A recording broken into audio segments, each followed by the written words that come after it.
Arramo waan adda tokko qabadhe dhufeera. Innis oduu durii bareedduu tokkodha. Oduu durii namoonni beektan jiraachuu dandeessu. Anis oduu durii bareedduu tokkoon isiniif qabadhe dhufeera. Amma dhumaatti na duukaa bu'aa. Isa dura garuu YouTube ko kanneen subscribe gochuudhaan bilbila ishee bira jirtu sanatti immoo gurra lama baasan siin jedha jechuudha. Walumaan gara oduu durii kootti adabaru.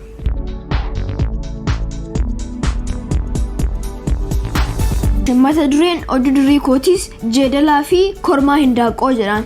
Kormaan hindaanqoo kan uummata ganda baadiyyaa tokko ture. Kormaan kun wayita lafti bari'u iyyuudhaan uummata gandicha jiraatan irriba keessaa dammaqsa tureen. Kan inni jiraatu mana abbaan isaa jiraachaa ture keessa ture. Abbaa isaa qophaa otoo hin ta'in akaakayyuun abaabileenii fi warri dulloomanii du'an hundi manichuma keessa jiraatu turan.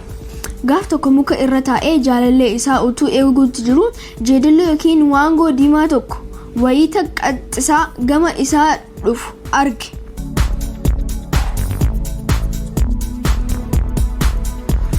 Kormaan sun callisee jeedalicha dabarsuu barbaadee ture. Sardiidichi garuu miidhagina kormaa sanaatiin waan booji'ameef muka kormaan sun irra taa'ee jiru jala taa'ee sagalee isaa bareechee itti haasa'uu eegale. Obbo Lukkuu, ati iji kee, arrabni kee akkasumas bifti kees baay'ee miidhaga jedheen jeedalichi. Abbaa keenan beekan ture. Isaan lukkuu beekaa turan. Waan gaggaarii isaan sanyii isaanii hundumaaf hojjetan sitti himee fixuu hin danda'u. Yeroo kana lukkuun kormaa sun morma isaa gama tokkotti jallisee ija isaa libsataa dhaggeeffachuutti jira ture. Sagaleen abbaa kees ajaa'ibsiisaa ture jedheen itti fufee jeedalichi. Sagaleen abbaa keetii akka muuziqaa nama booji'a ture. Wayita isaan iyyan utuu dhageessee jiraattee ergamoota yookiin maleeka waaqaatu konsartii muuziqaa dhiyeessutti jira jette malee lukkuutu iyyuutti jira jettee hin yaaddu jedhe jeedalichi. Jeedalichi xinnoo ture immoo lukkichaan akkas jedhe. Sagaleen kee akka sagalee abbaa keetii miidhaga taanaan utuu na dhageessifte baay'een jaalladha jedhe obbo Lukkuudhaan jeedalli.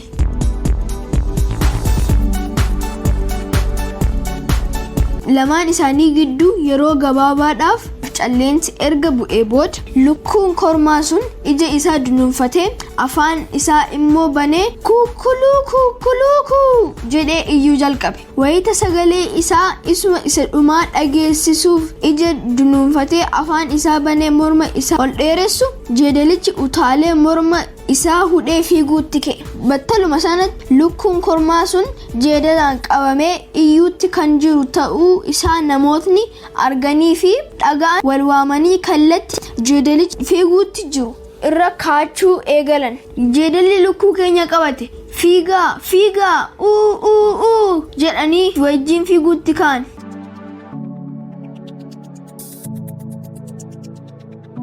Namootni baay'een gama isaaniitti fiiguutti kan jiran ta'uu isaanii hubachuu isaatiin sagalee isaa akka dammaa minyaa'uun obbo Lukkuun jeedalichaan akkas jedhe. Gooftaa koo, waan jarri sun jedhan dhageessee jirtaa? Jeedaloon lukkuu keenya hatee fiiguutti jira siin jechuutti jiran. Ani kan keeti malee gonkumaa kan isaanii ta'ee hin beeku. Ati qabeenyuma kee baattee deemuutti jirta. Ati hattuu miti. Sagalee kee ol fuudhiitiin jarreen gowwaa sanatti ani kan kee ta'uu kiyya itti himi gooftaa koo jedhe lukkuun kormaa sun. Jeedalichis akkuma lukkuun kormaa sun itti hime afaan isaa banee huruu isaa immoo gara waaqaatti ol laabee namoota isa ari'uutti jiraniin akkas jedhe. Kun kormaa hindaanqoo kiyyaadha. Maal taatanii na ariituu? jedhe. Kanuma dubbatee wayita deebisee afaan isaa cufuuf jedhu lukkuun kormaa sun afaan isaa keessa hin jiru.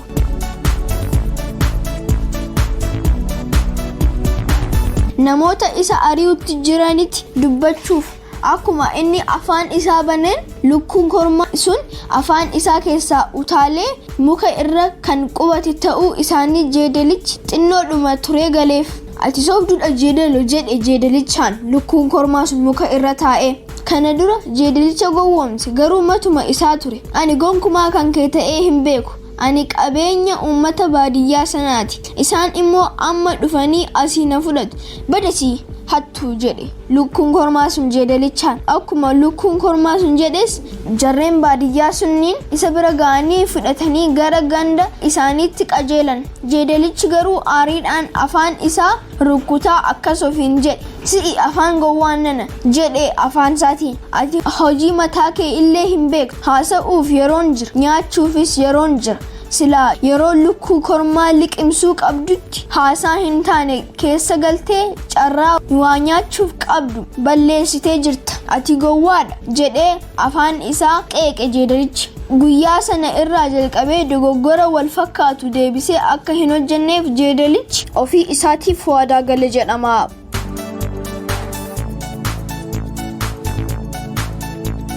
Egaan kabajamtoota daawwattoota oduu durii ani isiniif qabadhee dhufe kana fakkaata. Oduu durii biraatiin hanga wal arginutti subscribe, share, like gochuun dagatinaa. Waan dhaggeeffattaniif guddaa galatooma. Horaa bulaa.